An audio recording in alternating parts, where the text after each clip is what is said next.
Alright, hello everybody and welcome back to Saginaw Farms. If you're new to the channel, my name is Jake. We live on a 2-acre hobby farm down in southeastern Pennsylvania. This is part 3 of the 1953 Farmall Cub rebuild, and the engine is out. So the engine came out pretty smoothly, no problems. Well, you saw me and my dad split it. Then me and Zach, we took it off the front end, which we built some legs for so it can stay up. Not the most stable, but it works, and it's just gonna sit there for a few weeks. But the engine's out. I did take the oil pan and I guess the oil pickup off. Clean the oil pan up. Oil pan's over here. Clean it all up with the wire wheel. It's so it can be painted.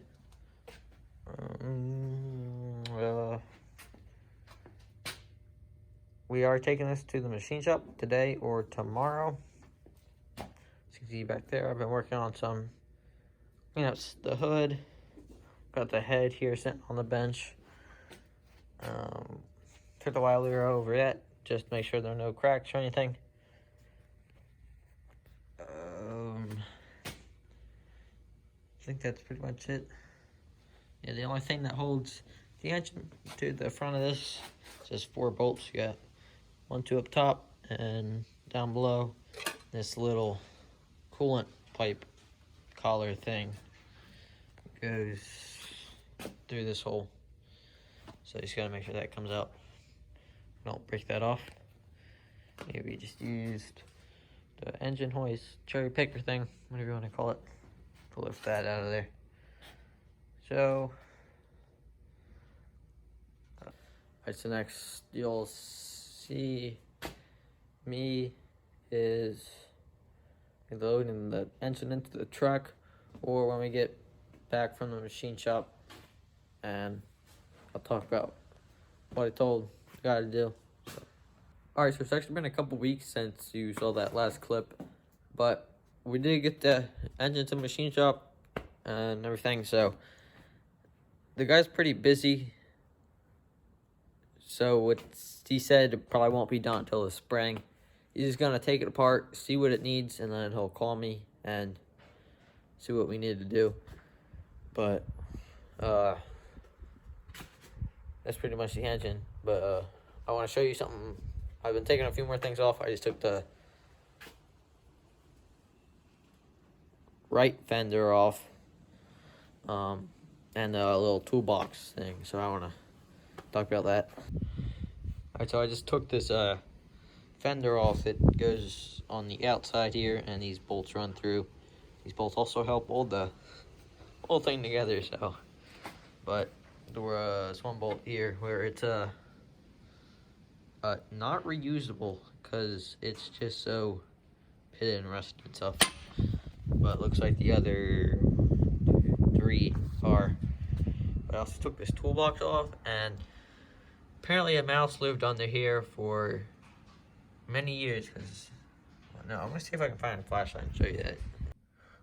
Alright, so I don't know how well it's showing up, but this bracket here, the toolbox sits right here. This little bolt goes through it and mounts it on right there. It's got a little piece that sticks out on the front. But underneath here, the mice, there was a bunch of mouse stuff. I sucked it all up with a vacuum, but they have pitted this metal so bad.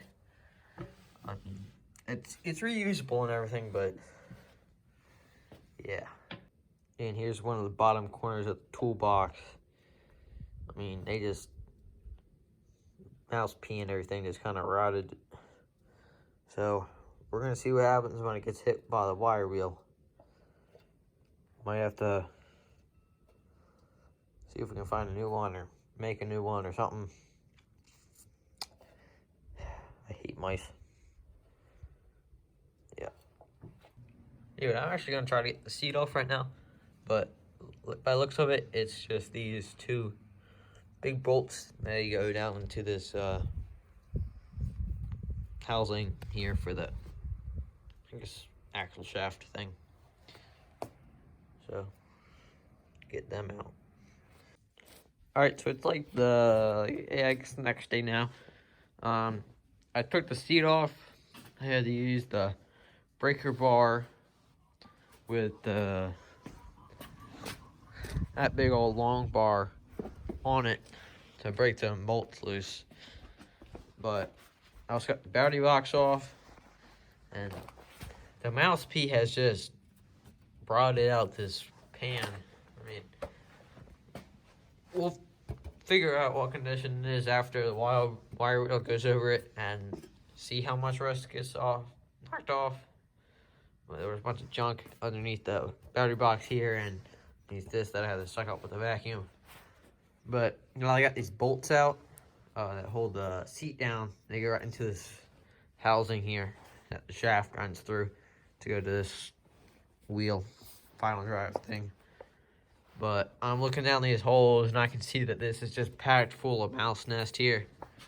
So that means we will have to take this off and split this here so we can clean all this mouse nest out.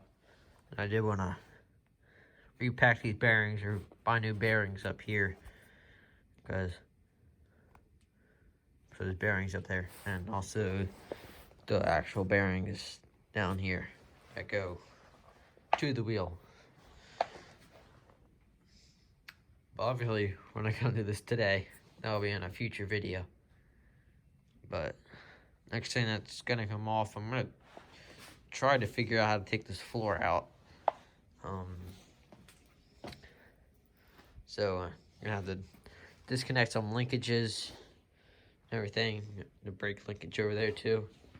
And I'm guessing, well, on this one brake pedal, there's a shaft that runs through like the whole assembly of the tractor here. So I'm guessing that's just gonna pull out, but we're gonna figure out what's gonna happen. But that might be it for this video, and I probably get back to you with another video once this floor is out.